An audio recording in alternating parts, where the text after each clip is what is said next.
حضرت ابراہیم علیہ السلام جب پیدا ہوئے تو اس وقت نمرود کا دور تھا اور بت پرستی کا بڑا زور تھا۔ جب کچھ بڑے ہوئے تو ان بت پرستیوں سے فرمایا کہ یہ تمہاری کیا حرکت ہے، ان مورتیوں کے آگے کیوں جھکتے ہو جبکہ یہ پوجا کے لائق نہیں، عبادت کے لائق تو صرف اور صرف خدا ہے۔ ان لوگوں نے کہا کہ ہمارے تو باپ دادا بھی انہی مورتیوں کو پوجا کرتے چلے آئے، مگر آج تم ایسے آدمی پیدا ہو گئے جو ان کی پوجا کرنے سے روکنے لگے۔ حضرت ابراہیم نے فرمایا کہ تم اور تمہارے باپ دادا سب گمراہ ہیں، اور جو میں کہتا ہوں وہ حق ہے کہ زمین و آسمان اور سب کا رب صرف ایک اللہ ہے جس نے پوری دنیا کو پیدا فرمایا، لیکن ایک بھی بات ان میں سے کوئی نہیں مانا۔ ایک مرتبہ جب سالانہ میلہ دیکھنے کے لیے سب باہر چلے گئے تو ابراہیم علیہ السلام بت خانے آئے اور سارے بتوں کو توڑ دیا۔ ان میں سے جو سب سے بڑا بت تھا اس کو چھوڑ دیا اور اپنا اوزار اسی کے کندھے پر رکھ دیا۔ میلے سے واپس آنے کے بعد جب بت خانے پہنچے تو اپنے معبودوں کا یہ حال دیکھ کر کہ کسی کا ہاتھ نہیں تو کسی کا ناک سلامت نہیں، کسی کی گردن نہیں ہے تو کسی کی ٹانگیں ہی غائب ہے، بڑے حیران ہوئے اور کہا کہ کس ظالم نے ان معبودوں کا یہ حشر کیا۔ یہ خبر نمرود کے پاس پہنچی، لوگوں نے کہا کہ ابراہیم ہو سکتے ہیں کیونکہ وہ ہمارے بتوں کے خلاف بہت کچھ بولتے رہتے ہیں۔ جب حضرت ابراہیم علیہ السلام کو بلایا گیا تو آپ نے فرمایا کہ تم اپنے بڑے والے معبود سے کیوں نہیں پوچھتے؟ ان لوگوں نے کہا کہ اگر وہ بول پاتے تو ہم تمہیں کیوں بلاتے، انہی سے پوچھ لیتے۔ اس موقع پر حضرت ابراہیم نے فرمایا کہ تم سب بے عقل ہو جو ایسے بتوں کی پوجا کرتے ہو جو بول ہی نہیں سکتا۔ جب وہ خود اپنی حفاظت نہیں کر سکتا تو وہ تمہاری حفاظت کیا کرے گا؟ عبادت کے لائق صرف خدا ہے۔ لیکن نمرود بدبخت الٹا آپ سے مناظرہ کرنے لگا، جس کے بعد نمرود مناظرے میں حضرت ابراہیم سے بہت برے طریقے سے ہارا اور ذلیل و رسوا ہوا۔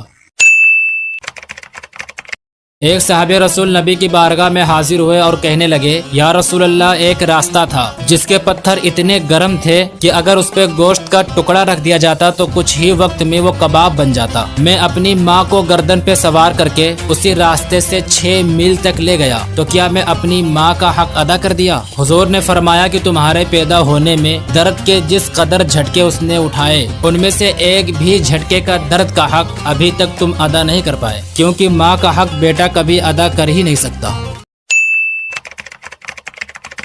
ابراہیم علیہ السلام نے ایک روز سمندر کے کنارے ایک آدمی کو مرا ہوا دیکھا جس کو سمندر کی مچھلیاں اس کی لاش کو کھا رہی تھی۔ آپ نے عرض کیا، الہی مجھے یقین ہے کہ تو مردے کے اجزاء کو جانوروں اور پرندوں کے پیٹوں سے نکال کر زندہ فرمائے گا، لیکن یہ منظر میں ابھی اپنی آنکھوں سے دیکھنا چاہتا ہوں۔ اللہ نے فرمایا کہ ٹھیک ہے اے خلیل، تم 4 پرندے کو لے کر آؤ اور ان کو ذبح کر کے ان کے گوشت کو الگ الگ پہاڑ پہ رکھ کر پھر بلاؤ۔ آپ نے بالکل ایسا ہی کیا۔ 4 پرندے لائے، مور، کبوتر، مرغا اور کوا، ان کو ذبح کیا اور ان کے پر اکھاڑے، ان کے گوشت کا قیمہ کر کے چاروں کو ایک ساتھ ملا دیا، پھر ان کے 4 حصے کر کر الگ الگ پہاڑ پر رکھائے اور ان کے سروں کو اپنے پاس رکھا۔ اس کے بعد دور جا کے کھڑے ہو گئے اور فرمایا کہ سب چلے آؤ۔ آپ کے فرماتے ہی سارے گوشت وہاں سے اڑے اور چاروں اجزاء علیحدہ ہو گئے، جو جیسے تھا ویسے بن گیا، اور سب دوڑتے ہوئے حاضر ہوئے اور اپنے اپنے سروں سے مل کر پہلے کی طرح مکمل ہو کر اڑ گئے۔